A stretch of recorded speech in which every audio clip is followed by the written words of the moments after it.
me is the guy who checked your ticket on the way in. That's how show business works. Multitasking.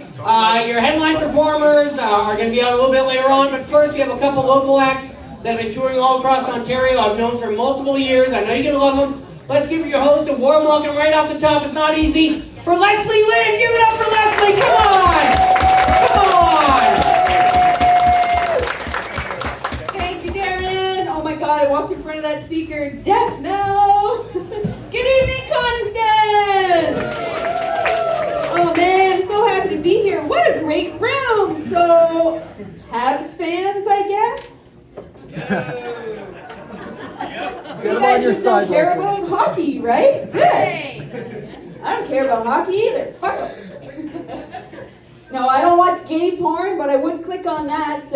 Always curious if Marchand is going to lick anybody. Remember that? They lost their minds. And I thought, what a bunch of babies. If I had a nickel for every time some strange man came up and licked me out of nowhere, all of a sudden, boy, I'd be a rich young woman. So, what have we got? You guys are all together, family, I presume. You guys all work together. Oh, man. It's a really nice room on a Thursday night. I love thirsty Thursday people, so give it up for yourselves for coming on up.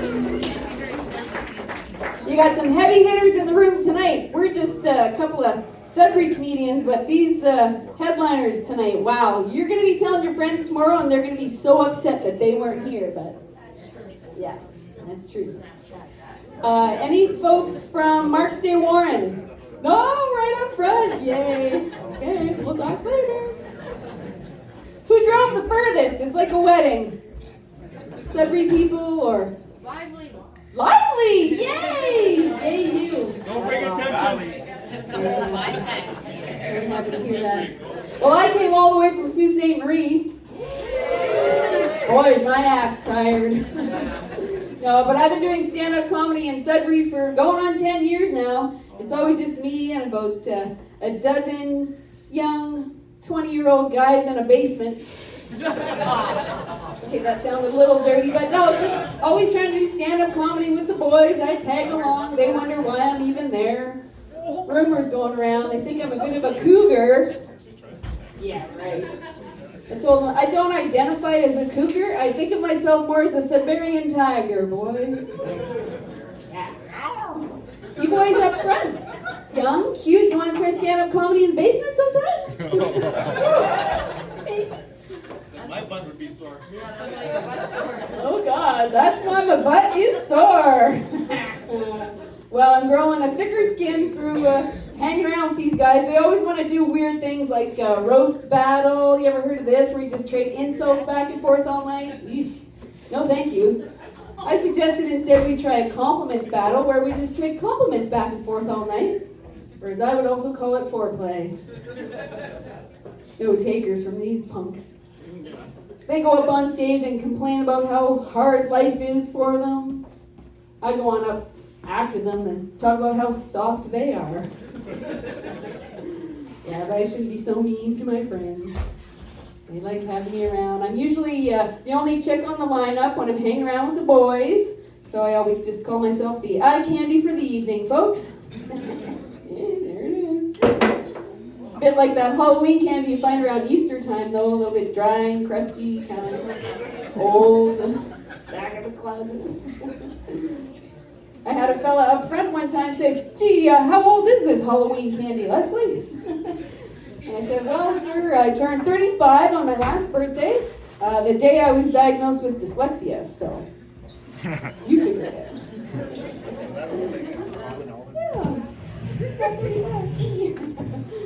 But my last birthday was kind of interesting. I decided to do something risque and wild. Went and got myself a tramp stamp, folks, for my 53rd birthday. Yeah, woo. And you know how usually a tattoo above the crack of your ass is usually somebody's name, the old tramp stamp? No, I went with a set of instructions instead. Oh yeah, in a real fancy font. It says, Thermacare heat wrap, place here. My nieces were trying to get me to go out with her and her girlfriends, for my birthday, go see some strippers. Woo, that was their wild idea. And I just told them, no, you gals go on ahead without me. If I want to see a 21-year-old woman losing all traces and self-esteem, I'll just look at my wedding day photos.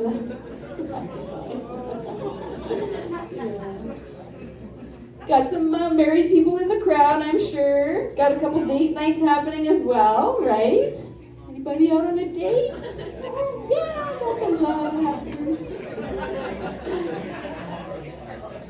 Like I said, I did a lot of dating during those early stand-up comedy years. I was going out on so many dates, I was calling myself polyamorous for a while.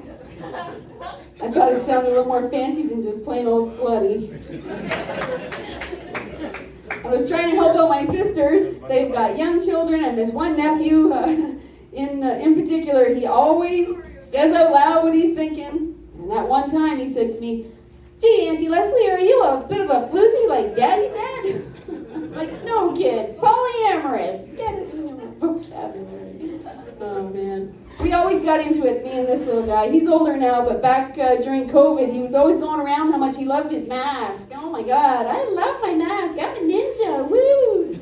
I'm like, yeah, kid, I hate my mask. I think it stinks. He says, "Oh, no, my mask smells like hot chocolate and grape crush. I love it. Woo!" I'm like, "Oh, good for you, kid. My mask always just smells like weed and gum. Weed and gum, man. This is a nasty mask." Yeah, my sister heard that. She screamed at me across the room, "Leslie, you and your potty mouth, goddammit." I was like, "What? I just said my mask always smells like cheese and gum. What did you hear?" Yeah. Back in those days, I was dating so much. I was with a guy on a date one time, and he called me opportunistic. I thought, oh my goodness, he knows the meaning of the word. I'm impressed. This fella. No, I wasn't looking for a meal ticket back then. I was mostly looking for my next meal. I wasn't a gold digger. I was a bit of a clam digger, just a little hungry. You know when folks will carry a sign that says, "We'll work for food"? I think my sign would have said something more like, "We'll suck for chicken wings."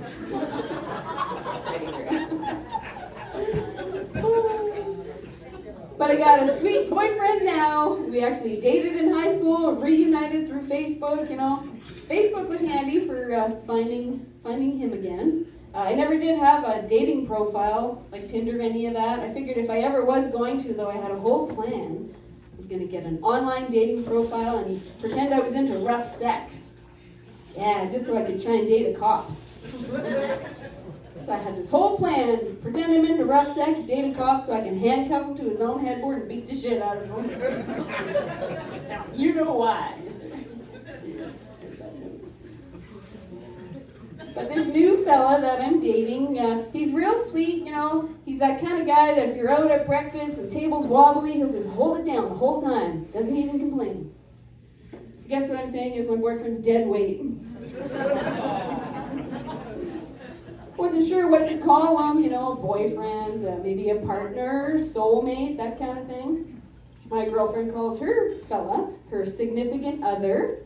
She shortens it to SO, so I thought, oh, maybe I'll try that. I just pointed next to me and said, "He's with me, he's SOL." Maybe a little. But it's been fun doing stand-up comedy.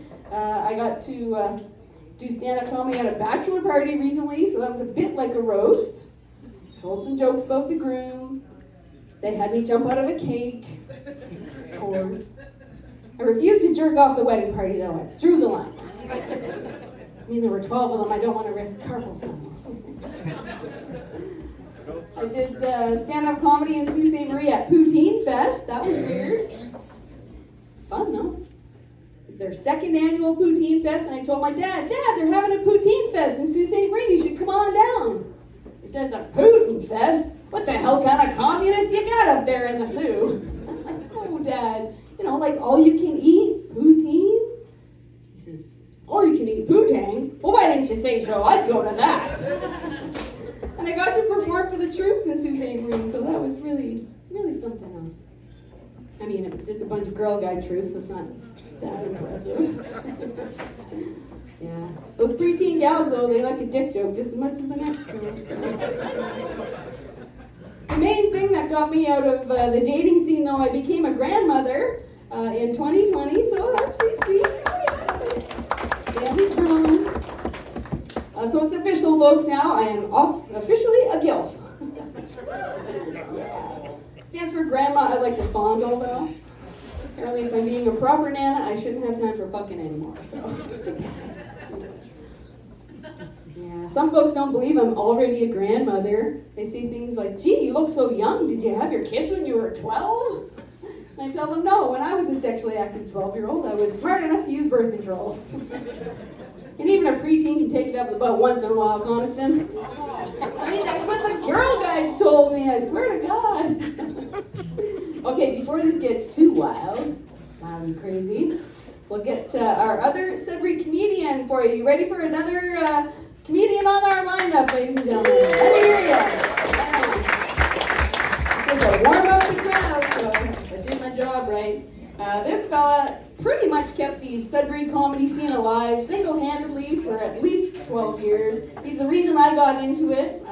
Really enjoyed having him at the back of the room when I was telling jokes and couldn't figure out if anything was working. I just hear his laugh, like it kept me in the game, so I'm very grateful.